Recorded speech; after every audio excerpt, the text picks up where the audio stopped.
Bon, l'annonce du diagnostic, c'est vraiment une claque d'en face. J'ai pas d'autre expression à dire.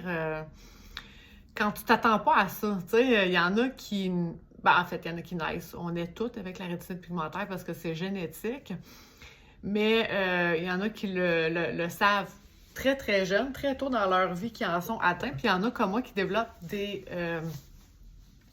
symptômes plus tard. Donc, le diagnostic arrive plus tard et donc on s'est forgé une vie bien avant que ça arrive. Puis là, paf, on s'attend pas à ça du tout, puis ça nous saute dans le visage, là. Fait que, pour faire un petit topo, en fait, moi, j'étais infirmière auxiliaire, j'ai eu une très belle carrière, puis je pense que c'est ça qui m'a fait le plus mal, c'est que j'avais une très, très belle carrière. J'ai travaillé au bloc opératoire, j'ai fait des soins à domicile, j'ai été enseignante pour les infirmières auxiliaires aussi en stage. Donc, c'était vraiment une carrière florissante pour moi, puis mon Dieu, excusez, mon chien guide est en train de boire. Voilà, c'est terminé. Donc, voilà, c'est ça.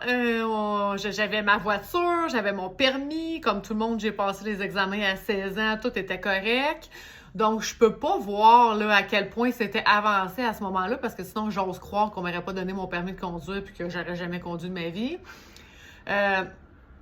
Donc, j'avais ma voiture, ma fille, elle avait 3 ans, presque 4. Et puis, on avait notre train-train de vie quotidien. Moi, j'étais déjà séparée à ce moment-là, donc j'étais monoparentale, puis on s'organisait très bien. Tu sais, je finissais de travailler, puis c'était important pour moi d'aller la chercher immédiatement après, de jouer avec elle, de prendre du temps. Et puis, finalement, mes symptômes ont commencé là, après la... Maintenant que je le sais, je peux mettre le doigt sur à peu près quand. Je sais que quand je sortais dans les clubs à 18-19 ans avec une copine, j'étais pas capable d'aller aux toilettes toute seule parce que je trouvais qu'il faisait trop noir. Mais là, je me disais, bon, tu sais, j'ai bu quelques verres. Est-ce que c'est ça qui fait que j'ai de la misère à m'orienter un peu dans un endroit? Fait que nous, on tournait tout à la blague, là. Je me tenais après elle, après son bras, puis je disais, OK, amène-moi aux toilettes, s'il te plaît. Je suis pas capable d'y aller toute seule. Et ça a été ça, vraiment, les premiers symptômes, mais j'aurais pas pu dire que c'était grave, là, parce que c'était que mon seul symptôme à ce moment-là. Comme je vous le dis, sinon je conduisais. Puis je travaillais au bloc opératoire dans le noir avec des microscopes très petits pour l'ophtalmologie, justement. Donc, tu sais, j'ai fait beaucoup de spécialités différentes, mais en ophtalmo, on travaille souvent dans le noir, souvent au microscope, et pourtant, c'était pas un problème. J'ai jamais eu d'erreur, ni de médicaments, ni quelconque erreur de calcul au bloc opératoire, peu importe, dans toute ma carrière d'ailleurs. Mais il n'y avait rien d'alarmant pour dire qu'il y avait quelque chose qui ne marchait pas. Quand j'ai accouché de ma fille, j'ai commencé à avoir un petit peu plus de symptômes. Donc, me cogner la tête sur les portes d'armoire qui restaient ouvertes ou les tiroirs, prendre le tiroir dans la hanche parce que j'ai pas remarqué qu'il était ouvert un peu, marcher sur les bébelles qui traînent par terre.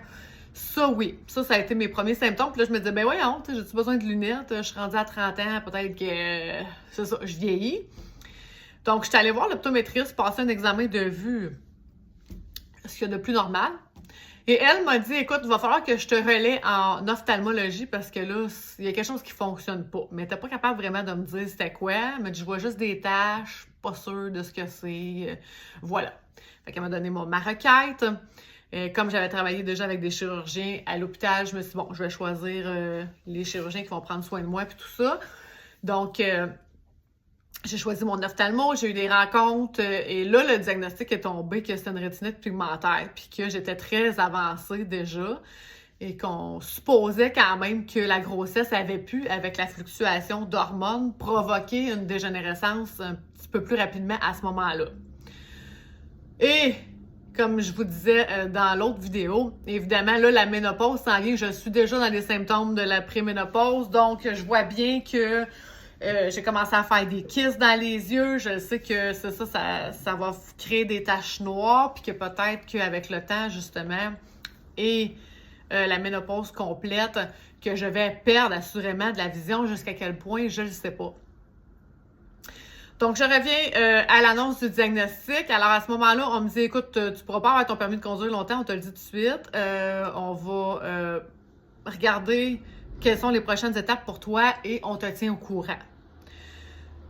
Donc, ça a fini comme ça. Je suis partie à la maison en me disant, My God, c'est donc bien trop d'informations en même temps. Puis, moi, je connaissais pas cette maladie-là. Puis pourtant, c'est ça, j'avais travaillé en ophtalmo souvent au bloc. Donc, je me suis mis à chercher. Et j'ai compris pourquoi j'en avais pas vu dans les patients. Parce que c'est quelque chose qui s'opère pas. C'est quelque chose qui ne se guérit pas. Donc, on peut essayer justement d'ajuster sa vie en fonction de cette maladie-là, dans le sens de gérer son stress, prendre des vitamines pour ceux qui y croient. Je pense que vraiment c'est une question personnelle rendue là. Et c'est ça, gérer le stress, vraiment de porter nos lunettes de soleil protectrices, de s'exposer au soleil le moins souvent possible, de évidemment prendre des lunettes à notre vue si on a besoin pour pas fatiguer nos yeux trop vite, ne pas faire trop d'écran, téléphone, ordinateur, tout ça. Mais il n'y a rien à part de ça qui dit « Hey, si tu prends ça ou si tu fais telle opération, c'est sûr que ça va marcher. » Il n'y a rien. Présentement, même jusqu'en 2026, il y a des études qui se font, mais il n'y a rien de concret encore pour dire « Voici, c'est ça que ça prend, puis ça va vous guérir ou ça va vous stagner à la même place. » On le sait pas. Oui, il y a eu des discussions pour Cuba, tout ça, parce qu'ils disaient qu'eux autres, ils opéraient cette maladie-là, que ça te permet de rester stable. Encore là, il n'y a rien de prouvé dans cette opération-là. Et moi, je voulais pas mettre tout cet argent-là, parce que l'opération de départ, on vous demande quand même 30 000 $, puis après ça, on vous demande d'y aller annuellement à chaque fois pour avoir un suivi. C'est beaucoup, beaucoup d'argent versus le résultat qu'on connaît pas.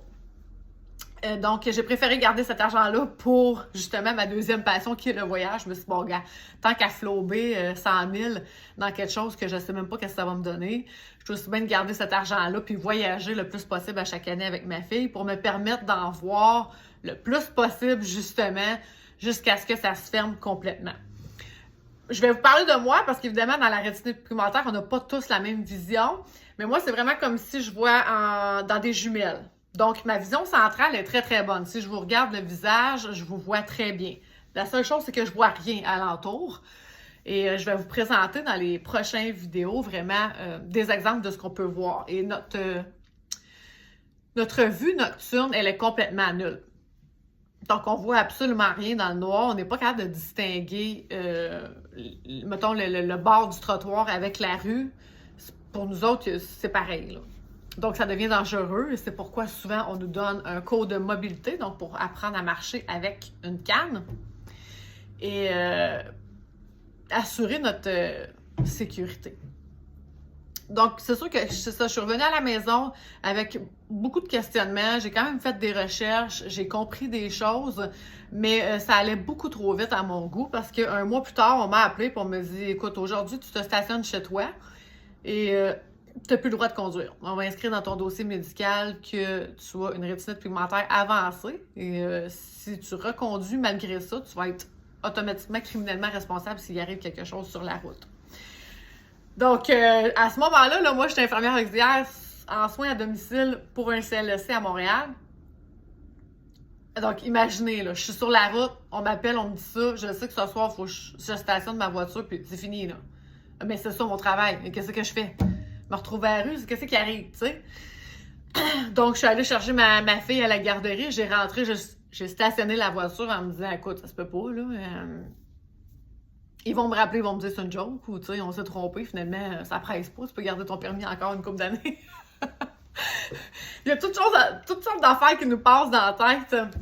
Mais c'était vraiment un choc total parce que là, j'ai compris que non seulement je perdais le droit de conduire, mais qu'éventuellement, j'allais perdre mon droit de pratique comme infirmière aussi parce que on a fait beaucoup de démarches, moi, avec l'Institut Nazareth et Louis Braille, pour que je puisse garder quand même un travail d'infirmière, mais dans un autre cadre, donc pas sur la route, évidemment.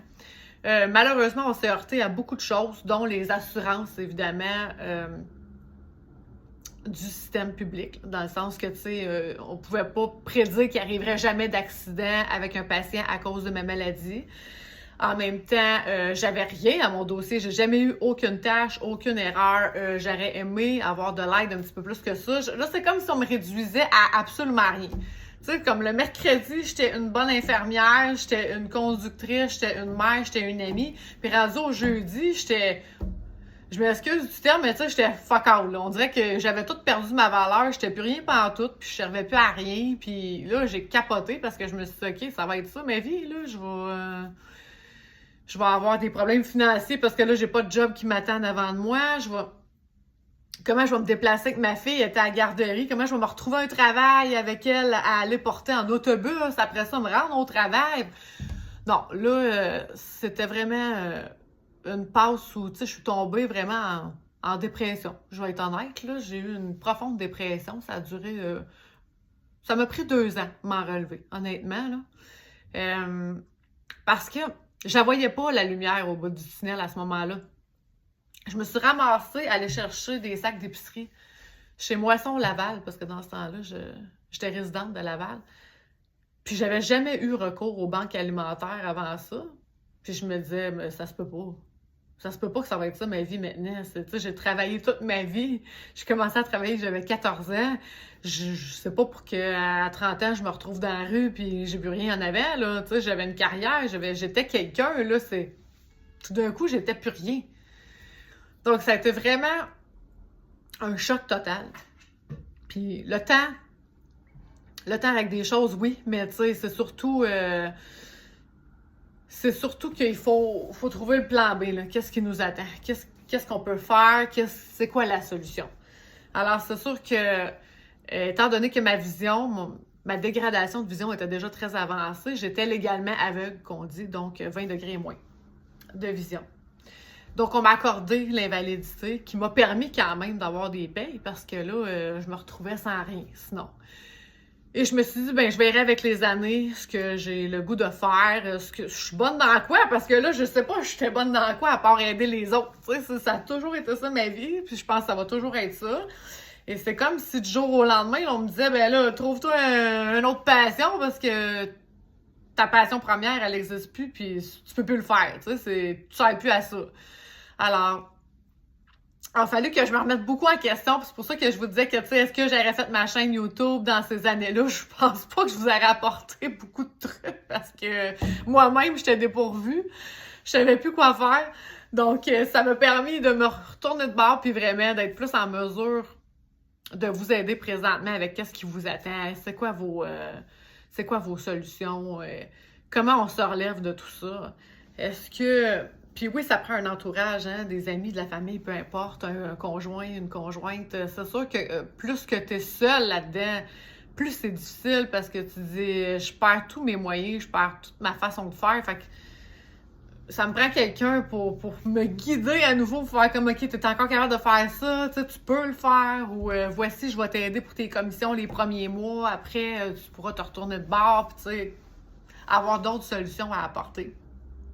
Je trouve qu'on est garoché un peu dans le diagnostic, on vous le dit, puis arrangez-vous avec, tu sais, c'est... OK, mais je fais quoi? Tu sais, c'est ça, je trouve qu'on n'a pas beaucoup de gens pour nous aider à ce moment-là. Puis les ressources, on les connaît pas parce que c'est des choses qui sont justement plus rares. Alors, c'est ce que j'avais à déplorer de mon côté quand c'est arrivé. Je trouvais qu'on était laissés à nous autres mêmes, tu sais. Et voilà. Donc, j'espère que ça vous donnera une meilleure idée, en tout cas, de la personne que je suis, de où est-ce que j'arrive. Et puis, je suis très contente de pouvoir me rendre disponible si jamais vous avez des questions.